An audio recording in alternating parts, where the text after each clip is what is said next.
Alrighty, in this video, we are going to talk about inventing. Uh, excuse me,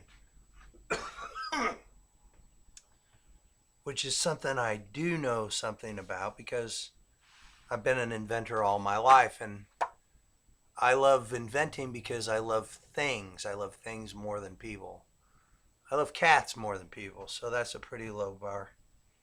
Um, I think that people get a little bit too janky when it comes to the idea of inventing. They think there's some kind of magical special process. There probably is a talent to it, but um, I can reduce it to three things. Imagination, everybody knows about that. Parts, you got to have parts to put stuff together. But I think the most important thing is definition. You have to create a definition of the thing which you're going to invent. So ordinarily, I don't put a real high stock on imagination because I think everybody has very good imagination. They just don't understand what an imagination is. It's really simple. It's just you take an inventory of all your options. Just make a list of your options and then you pick the simplest, most logical, the one you like best. Voila. People don't understand that every single thought they have is a product of their imagination. You can't think anything unless your mind generates it. So, um, I guess some people are restricted to what they can generate in terms of lists, and that's really true in science. And that's this whole business about paradigms. People have this idea that they're restricted to only the things that people tell them. This is true in math too. That's just false. You're not restricted at all. In fact, the more things that you can put on your list, the wackier they are, the better the chance that you'll just randomly land on one that works. But if you get restricted to the things that you allow yourself to put on this list that you're going to select from, then you got a shitty imagination. I mean, that's just how it works. Now, parts are essential. And, if you're going to build a machine, it's got to be built out of parts. And life is a machine, so we got to figure out what parts are. But thoughts are machines too, in my opinion. And it's built out of parts. So you build thoughts from other thoughts. And in science, this is incredibly important. There's literally thousands of ideas or thoughts that have been laid out there and tested and proven. And we can, one of the things I like doing best if I invent a machine is to use parts from a completely unrelated machine. Sometimes you can't find parts. They don't exist, so you have to invent the parts. And in the case of the genetic code, that's especially true because this is a ball buster of a machine that we're trying to build. We're trying to make thoughts that nobody's ever had because nobody knows what the hell this thing is, this life and the genetic code. Now, definition, when it comes to inventing, I think this is the key. You have to look at the thing and ask yourself, what is it? And then give the simplest possible answer. So, like for instance, if we were going to invent a key, a house key, so you look at a key and you have to say, what is the essence of a key? Well, it's a individualized physical object that can, give access to something. Well, that definition of a key then can be expanded to all kinds of different keys, digital keys, passwords, anything. So,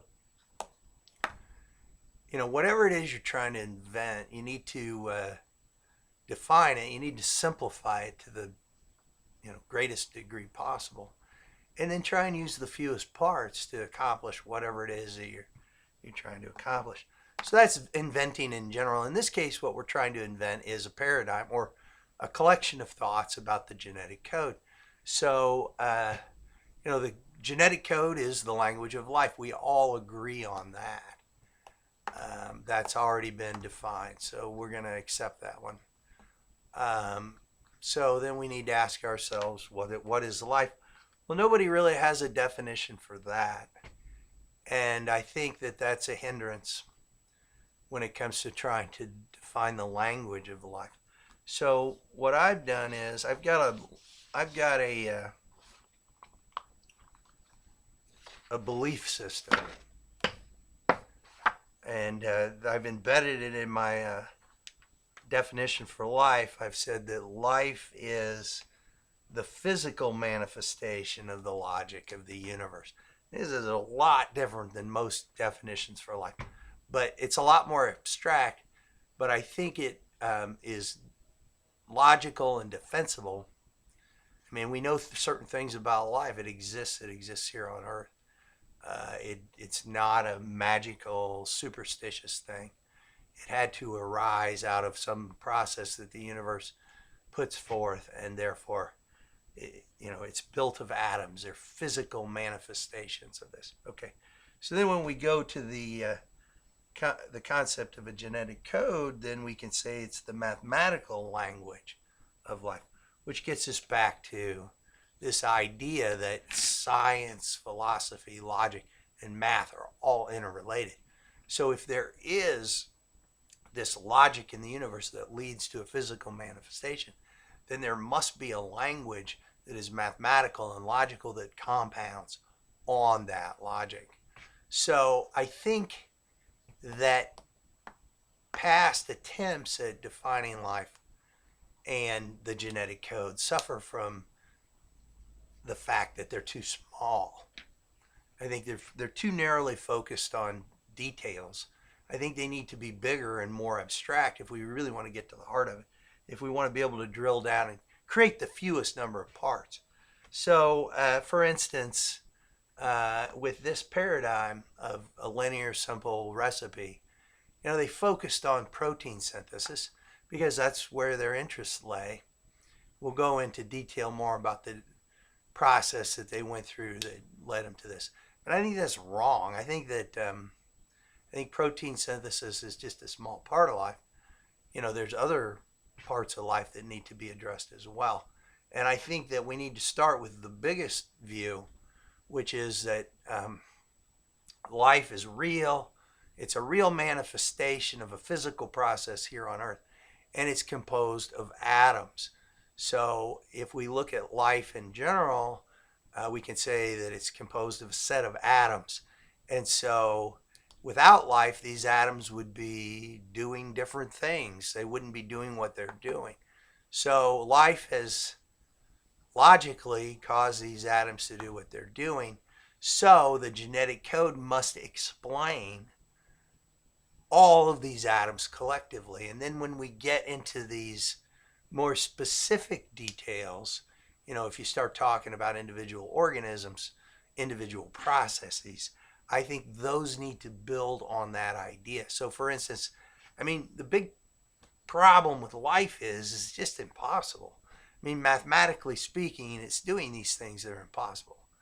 And so I think that's what the genetic code actually does. It makes the impossible likely or real. It manifests these impossible atomic behaviors over time. So if we look at some of the impossibilities in life, I think my favorite one is the idea that I know for a fact that I started out my life as a single cell, a zygote. And so I see that cell as a machine, and that machine contained instructions for generating me. So those instructions have to be derived from the genetic code. So this one cell as a machine generated 37 trillion cells, which is me now. And as a part of those 37 trillion cells is my brain, which is now thinking about these 37 trillion cells. So it's logically sure or certain that there were instructions to generate my brain in one cell. Okay, that's impossible. There's no chance. My brain is built of, so those are the kind of impossible things, the mathematical impossible things.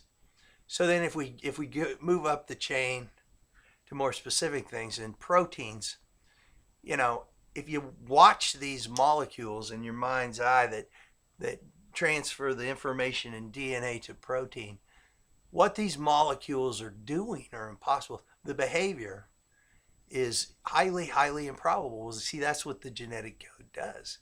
It takes improbable behavior and it makes it real.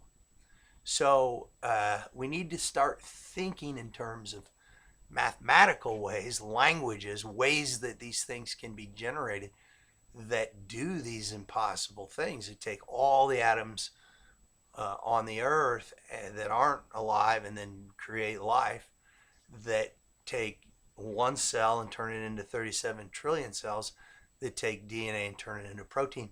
It's like a Russian doll. They're all nested of the same function that we're going to define as the genetic code. We're not going to define the genetic code as the simple linear recipe that turns DNA into protein, because that's absurd. That's just logically incoherent. It's not possible for us to invent a way to believe that. It's unbelievable. It's an ad hoc argument, and it's just superstition. It's the same as saying, well, I don't know what causes it, and I don't need to know. That's just superstition. We're going to abandon that. We're going to say that's just hokey. That's a terrible paradigm. And we're going to then start searching for a way to invent one that will actually work. And we can do that remarkably, as long as we keep things simple. We can do that. So, unfortunately, in order to do these things, if we want to define life and the genetic code this way, then we need to define the universe and mathematics. And we're going to have to invent ways to do that too, because the ways that we have aren't going to work. They haven't worked so far. They're not going to work going forward. So we're going to have to put on our big boy pants, and we're going to have to get busy and start inventing all kinds of stuff.